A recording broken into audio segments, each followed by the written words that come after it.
Yo everybody, this is the Game Master 127, and welcome to a little series that I'm going to call The Tales of the Noble Knights Part 1. And this is going to be the beginning of it.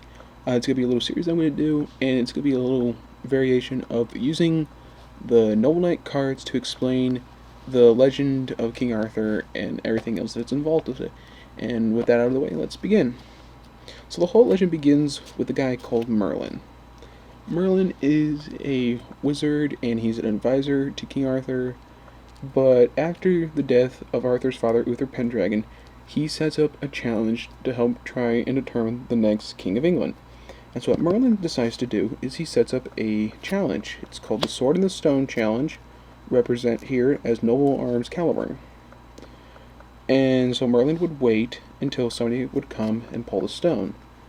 And the person who eventually does pull out the stone is Uther's son, which is represented here as Noble Knight Artorigus. Now, Noble Knight Artorigus, if you've ever read this, says, "No one shall ever know the truth behind that fateful day. Artorigus went forth to where the brilliant sword didst lay.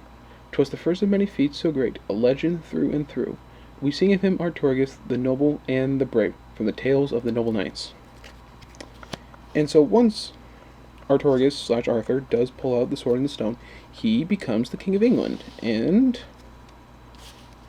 when he does, he becomes Artorigus, King of the Noble Knights, or just simply King Arthur. And notice he only has Caliburn with him. But however, Merlin and Arthur need a little bit more knights to help establish Arthur's kingdom, or Artorigus' kingdom. So rather than set up a rectangle table that would keep Arthur and Merlin apart from the rest of the knights that would be seated opposite of them, Arthur and Merlin wanted to have a table that would give them equal representation, and that became known as the Round Table, or in this case, the Noble Knights of the Round Table. And with that in mind, we are now at the part where the knights begin to fall into place. But you guys are going to have to wait till the next episode of the Tales of the Noble Knights, because I'm going to be stopping it right here for now. Again, I'm game with whatever you guys want me to keep doing. Make sure that you like this series, because that always helps. I've actually really wanted to do this for a really long time, and I finally got everything that I needed to do it. So thank you guys so much for watching, and I'll see you all later. Bye!